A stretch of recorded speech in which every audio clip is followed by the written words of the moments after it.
American amateur team overseas, but as a professional, he has been almost totally anonymous and has had full-time jobs outside of boxing throughout his boxing career. In fact, I don't know if we've ever had a fighter who has leaped farther from his largest previous paycheck to the amount of money that he's getting tonight than is the case for Reyes Munoz, who was plucked from obscurity to be the chosen opponent for Arturo Gatti's comeback to the ring after an 8-month layoff.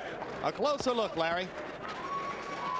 Munoz gets $12 an hour in a cement factory in Erie, Pennsylvania. Doesn't own a car. His top previous purse, $800. Tonight, $35,000. He's going to use it to buy a car and hopefully to get custody of a daughter who lives with her grandmother in New Jersey. And here's the man he has to face, blood and guts himself, Arturo Gatti. Jim, putting on 21 pounds of fluid in the last 36 hours really brings into question what kind of conditioning Gatti did for this fight and whether he's going to be sluggish or not. Munoz may not be able to reveal that in him, but that's outrageous to put on so much weight in such a short period of time. Gatti and his handlers said, of course, that it was the best training camp he's had in recent years. They contended that he has seldom been in better shape, but as Larry points out, you have to raise eyebrows at the 21 pounds gained since yesterday. A closer look at Arturo Gatti. Arturo is multilingual, but the language he speaks best is boxing. He did own a title at one time, but he hasn't won in 2 years. A period of time that encompasses his 3-fight losing streak in 1998. All 3 of those fights, unforgettable ring combat. First, January of 1998, the 8th round TKO loss to Angel Manfredi. Manfredi cut Gatti's eye badly in the first round, knocked him down, and then weathered the storm in the late rounds to get the TKO. Then Ivan Robinson won a split decision from Gatti in August in the early nominee for Fight of the Year. That one was matched by the late nominee for Fight of the Year, an equally scintillating battle in December in which Robinson won a unanimous but extremely close decision. Some ringside observers thought maybe Gatti had stolen that fight. Now let's go up to ring announcer Mark Barrow for the official introductions. Good evening, ladies and gentlemen, and welcome to the Grand Pequot Ballroom at the Foxwoods Resort Casino in Mashantucket, Connecticut, for an evening of championship boxing on HBO's Boxing After Dark, under the promotion of Cedric Kushner Promotions in association with Miller Beer, the makers of Miller Lite.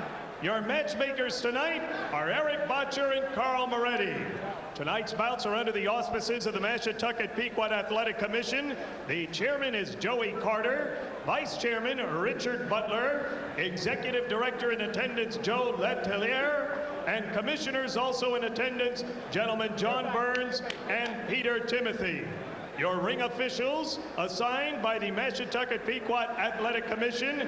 Your ringside physicians are Dr. Michael B. Schwartz, Dr. Anthony Alessi, Dr. Walter R. Ialachi, and Dr. Joseph Carpenteri. Your timekeeper this evening is the lovable Lou Dell at the bell. And counting for the knockdowns at the bell, the sensational Steve Smoger. Ladies and gentlemen, Cedric Kushner Promotions in association with Main Events and Miller Beer, makers of Miller Lite, present 10 rounds junior welterweights. Your judges at ringside are from West New York, New York, Julie Letterman, from West Hartford, Connecticut, George Smith, and from Southington, Connecticut, Steve Weisfeld. Your referee for this event, from Paterson, New Jersey, Eddie Cotton. Introducing now the principals first in the blue corner to my right, wearing the black trunks, weighing 140 pounds. His professional record reads 21 victories, 3 defeats, 9 wins coming by way of knockout. He is the pride of Ponce, Puerto Rico, now boxing out of Erie, Pennsylvania. Here is Reyes.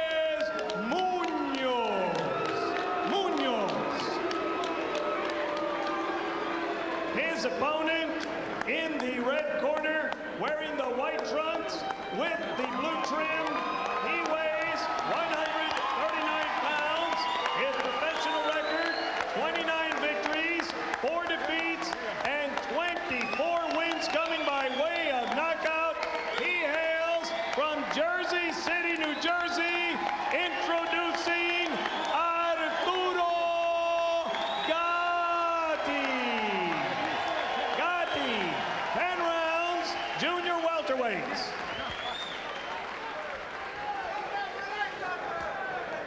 Boxers, you both received your instructions in the dressing room. Obey my commands. Protect yourself at all times. Let's touch gloves. I expect a good, clean fight. Go. Excuse me. Watch his head. Okay. All right. I'll tell him. You know, the real questions about Gatti's comeback, Jim and Roy, are going to be whether he can learn to control some of his aggression, especially as he moves into the higher weight classes. Those who have watched him in the gym assure us that Arturo Gatti is a skillful boxer who, when he disciplines himself to do so, can avoid punches and move with sophistication around the ring. But he himself acknowledges all too often he gets hit, his eyes swell, he feels a sense of desperation, he goes to war. It's the pattern of all his fights.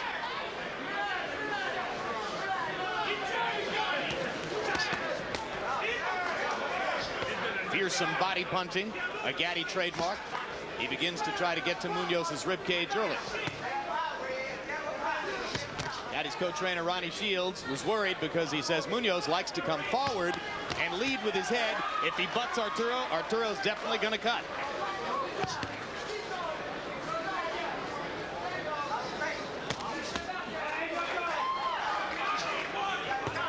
For his part, Reyes Munoz said to us, "I know I'm unknown, but I should beat Gatti. He's been through too many wars."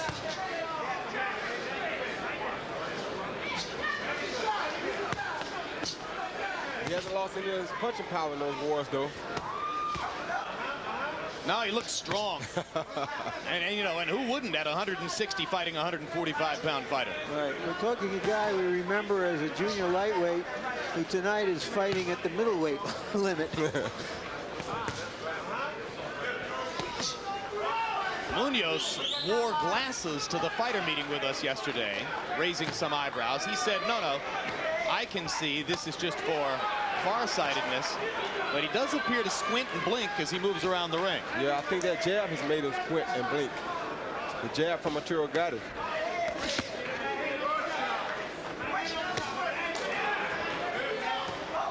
Munoz not able to get off many punches, and you can see that Munoz's left eyelid seems to be drooping downward a little bit. I think Munoz's best punch is going to turn out to be his jab. And already Arturo Gatti's left eye seems to show some swelling under the eye. Gatti swells around the left eye when you look at him. Well, when he walks out of the dressing room.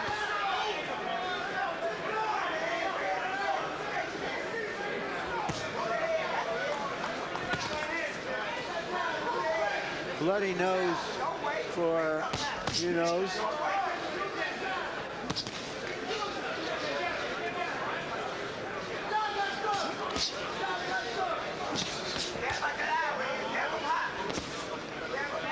Gatti showing good patience with this jab tonight. Gatti moving and boxing as round one comes to a close. Down goes Reyes Munoz on a left hook. Gatti blinking his left eye as he went to the neutral corner, but you can see Munoz bleeding from the nose, swelling from the left eye, wobbling around the ring, and Eddie Cotton calls it. That's the end of that.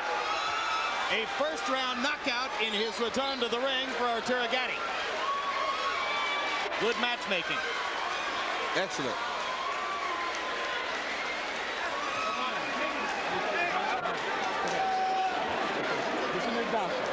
Well, we said that this was part of his restoration program. Solid left hook. Good stoppage by referee Eddie Cotton as Reyes Munoz was on Queer Street. Yeah, I think the overhand right landed first, Jim. Then the left hook came behind it. All right, we'll take a look.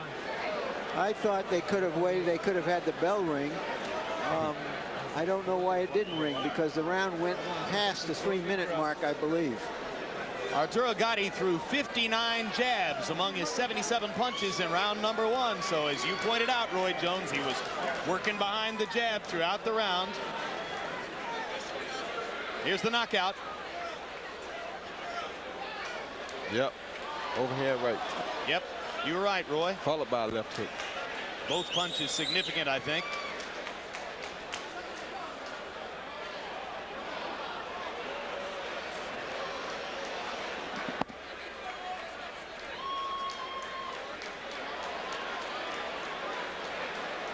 The overhand right landing on the top of the skull, the left landing on the right temple, and those are 2 places where you can damage your opponent. You're right, and some people would wonder how does a punch like that do so much damage, but realize that this is where that extra 15 pounds comes into play. This guy's 145 taking a punch from a 160-pounder. That's why it's good for Gatti sometimes to be able to beef up like that. I used to do that at the 160-pound limit. So Reyes Munoz gets his biggest paycheck ever, $35,000 for the 1-round appearance against Gatti. They're bringing paramedics to the ring because the Connecticut State Athletic Commission's medical people are a little bit concerned.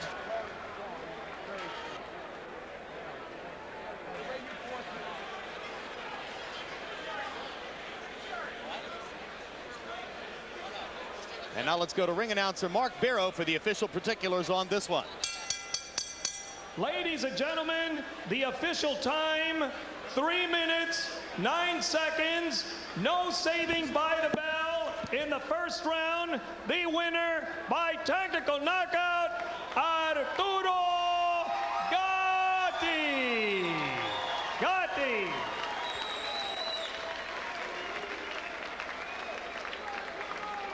And now Reyes Munoz has been brought back to a supine position and is apparently going to be packed for removal from the ring. Connecticut officials taking absolutely no chances whatsoever with Munoz after he wobbled so precariously around the ring following the knockout. Come on, HBO. Final punch stat numbers. And you'll see that Gatti landed 29 of 77 punches, as I mentioned. 59 of them were jabs. Reyes Munoz did not get off.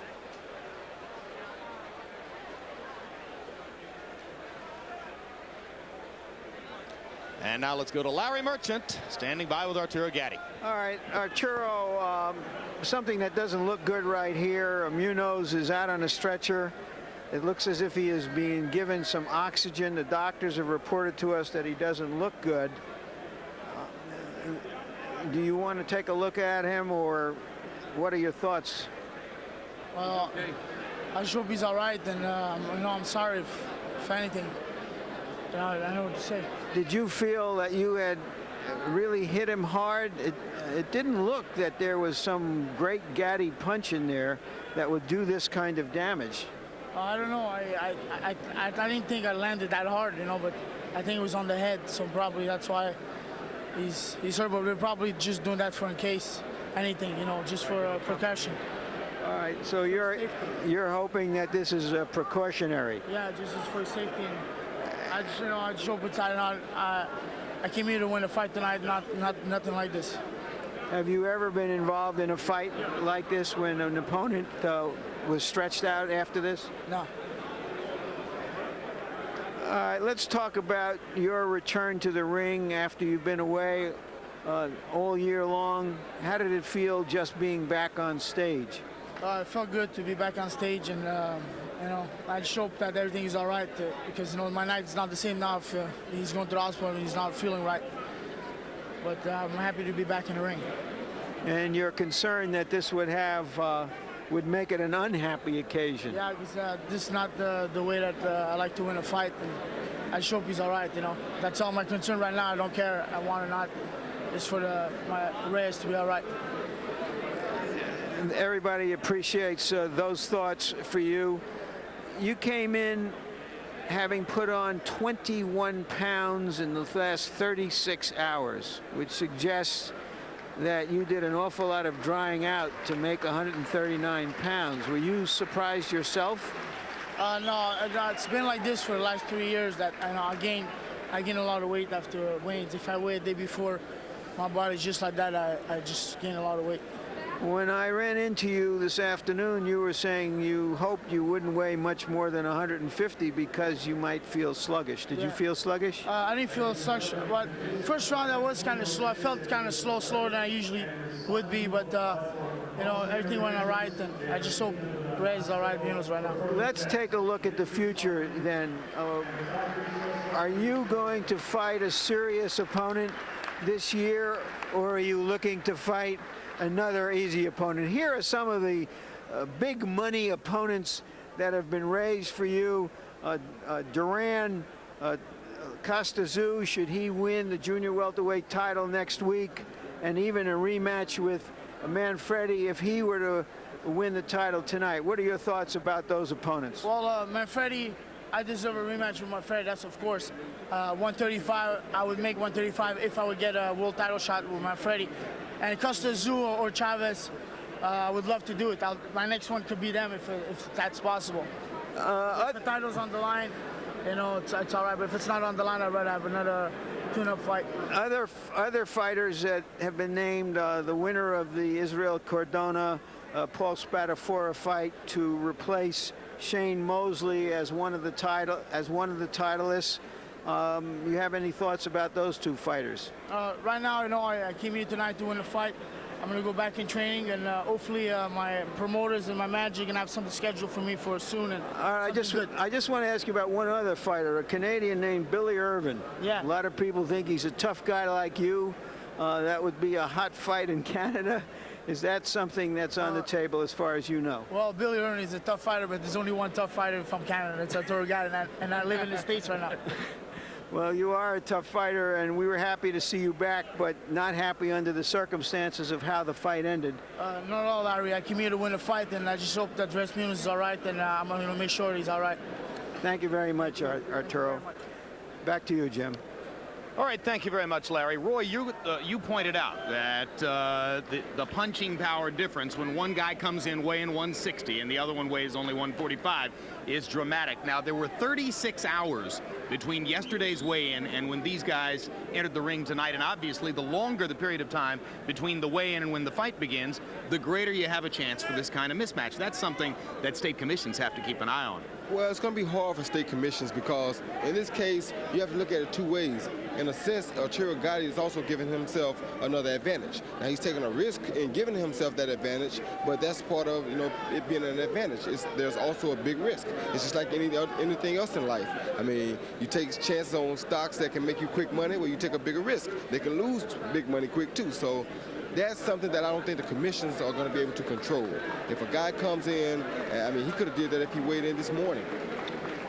Well, we will stay abreast of what's happening with Reyes Munoz. The doctors were concerned about the possibility of neurological damage. They didn't like the way his pupils looked, and consequently they decided to take every possible precaution. If we get an update, we'll pass it along to you.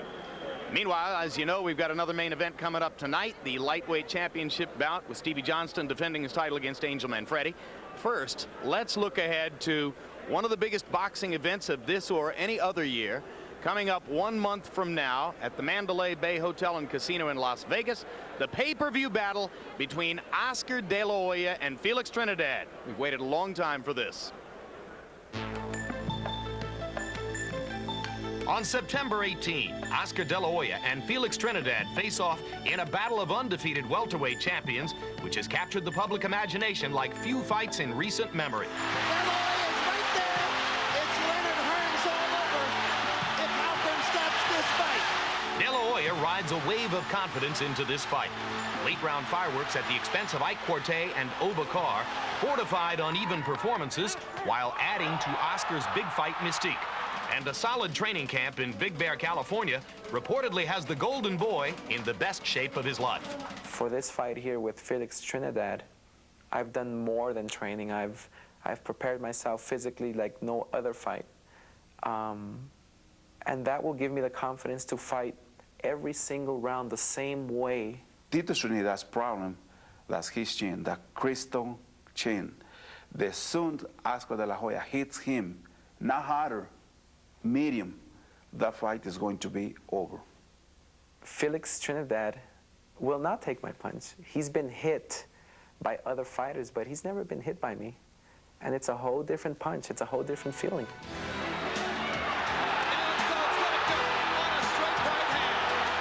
For Felix Trinidad, the moment is now.